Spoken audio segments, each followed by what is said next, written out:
Hi, everyone, and thank you for joining us for this session. Tonight, we're going to be talking about critical digital citizenship and a partnership that the lab at the Faculty of Education at Ontario Tech University, which is called the STEAM 3D Maker Lab, has with one of our nonprofit partners, Tech for Good Canada. So I'll make some quick introductions in terms of who's involved with the project, and then we'll talk a little bit about critical digital citizenship, how it's evolved in terms of the way that it's being taught in schools today. And then we'll talk about ways to support students in ways that are pro-social in terms of their social media use. And we'll introduce you to a few classroom activities that can be used with students. And then we'll talk in depth about the We Stop Scrolling Social Media Challenge, which is running on November 27th. And Kelly is going to go over that part of the slides with us. So I'm Dr. Jeanette Hughes, and I'm a professor and Canada Research Chair in Technology and Pedagogy at the Faculty of Education at Ontario Tech U. And as I said, I'm also the director of the STEAM 3D Maker Lab. Partnering with us is Caroline Isautier, who is the director of Tech for Good Canada. And Caroline hasn't been able to join us so far, and we're hoping she'll join us later for this session.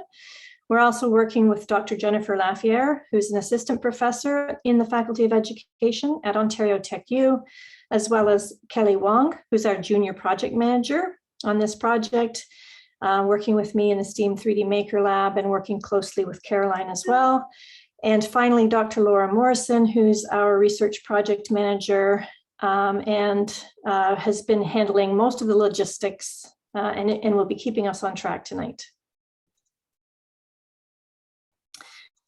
So as I said, we're going to talk a little bit about critical digital citizenship and global citizenship and how those two have kind of converged in terms of the Ontario curriculum, at least. And in terms of global citizenship, our classrooms are more and more diverse. And because of globalization, we are becoming ever more interconnected. So there's much more of a demand now for innovative graduates who are capable of tackling global challenges, things like climate change and what we're seeing happening in Glasgow actually play out right now. We're also seeing a need to include social justice and global competencies such as critical thinking, creativity, collaboration, communication, and of course, citizenship is really important on that list as well. So we are seeing greater need for students to critically deconstruct the systemic factors that lead to things like racism, sexism, basically all the isms, and trying to promote more equitable, diverse, and inclusive approaches to education. And we want them to challenge the dominant white male narrative. And to do that, we need inclusive, transformative pedagogies to meet those goals. And in terms of the history of media literacy and critical digital literacies, and as they connect to social justice education, around about 2007, Ribble and Bailey conceptualized the 9 elements of digital citizenship, and they focused on things like access, commerce, communication, as well as etiquette, laws, rights and responsibilities, health and wellness, and security, as well as literacy. What was missing from that conceptualization was the idea of students as producers.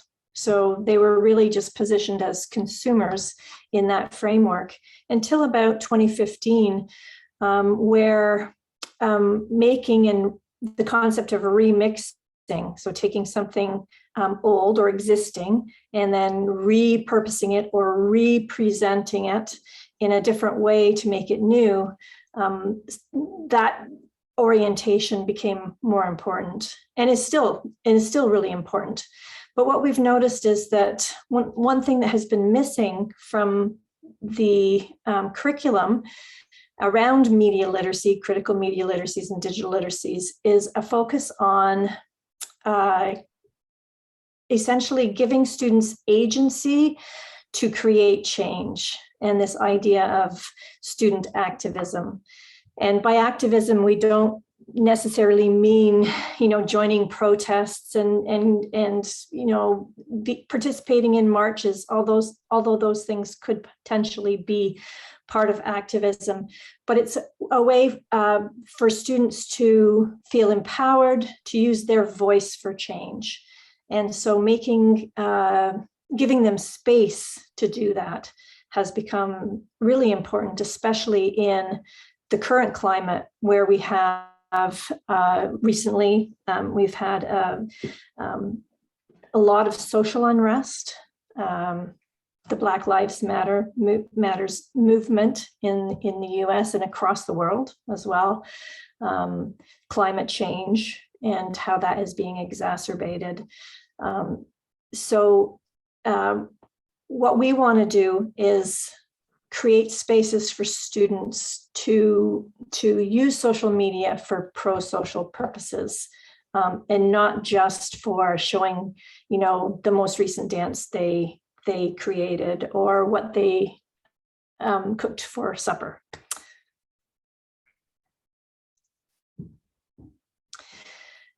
So why do we want students to be positioned as change makers in schools? Well, we want them, as I said, to have agency and to feel empowered. And we want them to be able to engage with others in pro-social ways. Even pre-pandemic, society was becoming more and more isolated.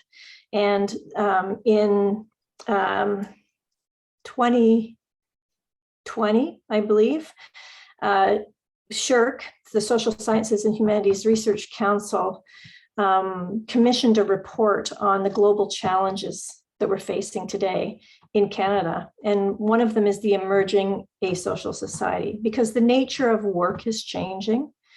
More and more people are working from home. More and more people are working multiple different jobs, whereas my generation, people got a job, stayed in that job, got promoted within that sector or that company or position, but essentially stayed in the same field. We're not seeing that that's the case anymore. So there's been more and more isolation, and youth in particular have felt this in terms of their mental health. So we wanted to give them a purpose, a sense of civic engagement, and we want to counter that rising asocial society in a way that supports students' health, mental health, and well-being.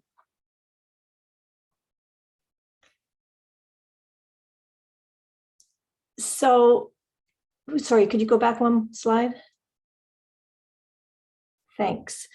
So the research tells us that activism can support students' mental health through increased empowerment. And empowerment includes using their voices, their influence, and their self-efficacy to use resources and also to create resources for change. And we know that youth, adolescents are at a stage of development in their lives where they need to express themselves in positive ways. And they need avenues and spaces to do that in ways that support each other and encourage a sense of belonging and self-purpose.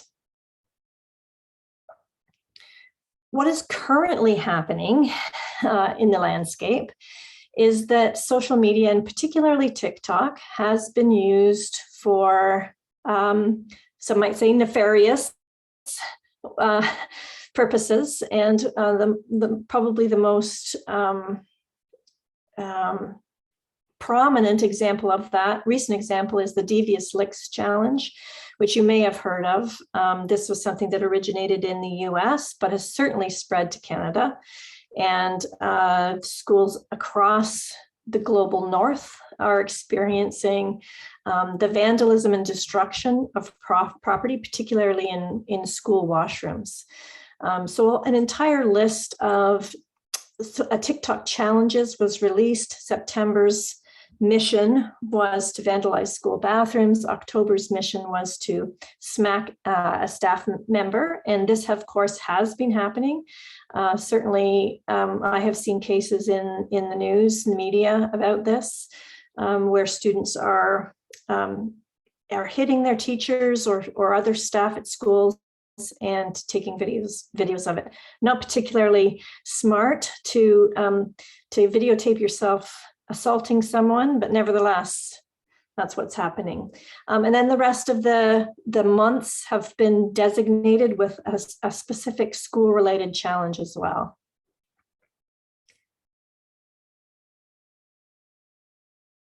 So where do we want to go from here? Well, we implemented we applied for a grant and we received that grant before these TikTok challenges actually were released. So this is a very timely project. And so we created the We Stop Scrolling Challenge as a way to encourage youth to use TikTok in a way that might help rather than hurt.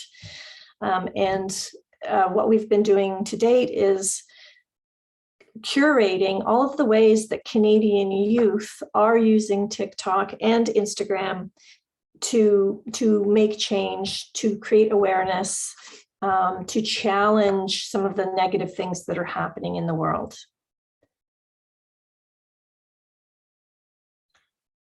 And so as we begin to reconsider digital citizenship, one of the things that has been missing is that sense of activism or agency to help students voice their concerns. So what we need to do is empower students by fostering the development of these skills, and particularly creativity and critical thinking. And the development of these skills will enable students to voice their opinions, but also to take action. It's not enough just to become aware. We want to have them be involved in a call to action as well, and to share their learning with authentic audiences through social media. So how can we support our students in doing this? There are lots of different activities available. We have created some of our own resources, and the link in this slide presentation will take you to one that's for a grade 9 academic class, which focuses on the misrepresentation of Muslims in the media.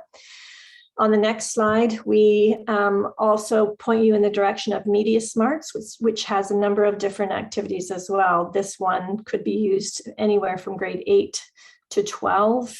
And it focuses on the price of happiness, looking at advertising, image, and self-esteem. So there are lots of good resources out there. Another way that you might support students is to get them involved in this TikTok challenge.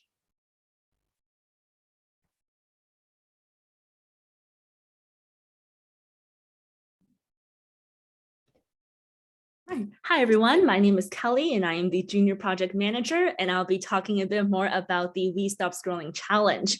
So the goal of the challenge is to encourage youth to stop scrolling and to instead post online content about causes that really matter to them.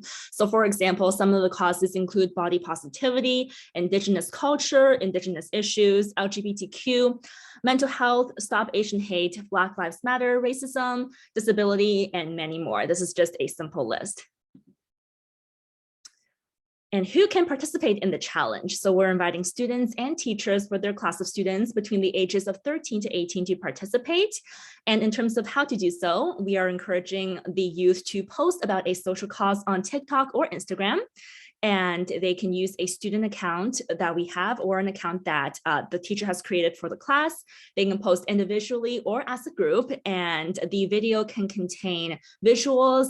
It can contain text or no text. But finally, just tag We Stop Scrolling on Instagram or TikTok, and also use the hashtag so that we can see.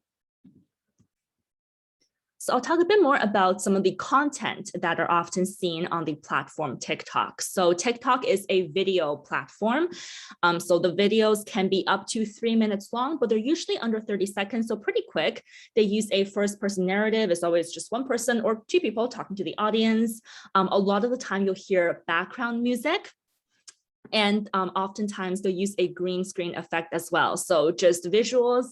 And then there's a really cool background behind you. Closed captioning on videos is often seen as well. Sometimes it's no talking, just text. And duetting is also pretty common as well. So duetting is taking somebody else's video as little snippets, and then you can talk either over them, or you can hear them first and then hear yourself first, or you talk and then they talk. It's basically like a duet, but in video form. So the next couple of slides, the next 3 slides, we have some examples of TikTok videos, and you can just click on that to view them. But otherwise, I will jump ahead to the We Stop Scrolling Instagram content slide.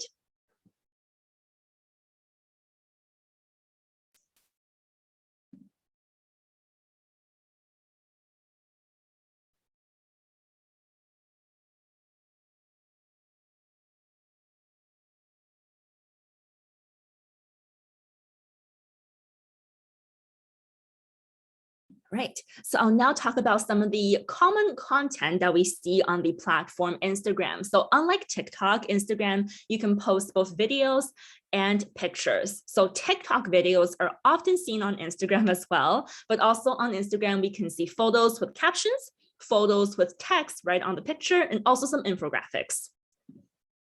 So here is an example of a photo with a caption. It's by an Instagram creator named Amy Hoover. So the picture is Amy, she's standing on the road, she looks really happy, and you can see a beautiful forest behind her. And the caption, which is on the very right side, talks about emotions, how she feels negative emotions at times, and how that makes her feel sad and weak, but also how important it is to embrace those negative emotions. So this would be an example of a category of mental health, for instance. And Amy Hoover is someone who posts about body positivity and mental health quite a bit. So here's an example of a photo with a caption. Next up, we have an example of a photo with text. So this is Nicole Zajac. She posted about mental health and body positivity as well. So when you first click on her photo, you can see the picture on the left side. So I broke up with my Apple Watch, and here's why. You swipe.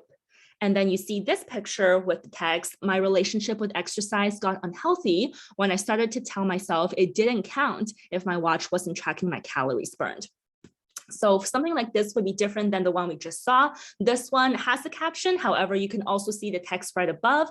Another thing to note is that when you're scrolling on Instagram through someone's profile, you can't see the caption unless you click on the photo. So this is a way to tell the audience what the picture is about, and also just to clarify the picture, and also to encourage them to scroll a little bit to learn more. And next up, we have an example of an infographic. This is by Sustainability Teens.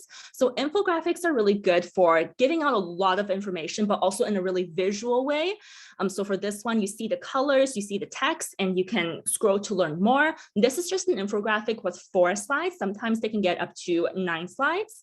Infographics are often used by climate activists, LGBTQ activists to share more information, and also to activate with the with their audience as well. So for example, for this one, it talks about choosing a candidate that considers the environment. This was posted right before the election. So what are some activities that teachers can do in the classroom with We Stop Scrolling? So we're encouraging teachers to explore influencers' Instagram and TikTok pages. The We Stop Scrolling Instagram and TikTok accounts are great places to do that because we have a lot of content creators posted there. You can brainstorm as a class on causes that matter most to the students. And then you can ask students to form groups or work individually to create a video that's important to them on a cause that's really meaningful to them. This can also be done live in class, where they can use a piece of technology like a phone or an iPad. They can use visuals, they can do voiceover, they can film, they can do artwork, something very creative to them as well. And here's a little fun bonus idea is to make up some DIY puppets. So, allow students to create a puppet that they can make videos with instead of putting their faces in. So this protects their students' privacy and also encourages creativity. If you want, you can also try some googly eyes and put it on their shoes, things like that to kind of boost that creativity up, but also ensure that the students' privacy are protected. And I will now pass it back to Jeanette. Thank you so much, Kelly. So can I just ask a question before we turn it over to the audience for questions? I heard that there was some prizes for videos. Can you speak a little bit about that? Yes, absolutely. So we do have prizes for videos. We have some gift cards from Indigo and Decathlon. We have monthly prizes right now where we kind of just do a couple of gift card giveaways here and there on Instagram and TikTok. And the winners can either receive a $25 gift card from Indigo or a $25 gift card from Decathlon. So Indigo has a lot of books, some really, really cool stationery things, and Decathlon has some epic sporting gear. So if I'm a teacher and I want my students to get involved, what do I do? So a really good way to get your students involved is to either allow them to have their own account or to create a class account. And then you guys can just start posting videos on causes that matter to you and your students, and just use the hashtag #WeStopScrolling. You can tag #WeStopScrolling, follow us. And if you have any other questions, you can email us or message us directly on Instagram or TikTok. The username is WeStopScrolling. And final question from me. There's an event on November 27th. Is there a way to register for that? Yes, there is. I will pass that off to Laura to explain how to register for that. Great. So we have a Zoom registration, and links are in all of our social media and on our website, and we will post the link directly where we post this video. So there'll be easy sign up access. Thank you, Kelly. Thank you, Laura. And we hope to see you come out on the 27th. And we're really looking forward to seeing what you and your students come up with.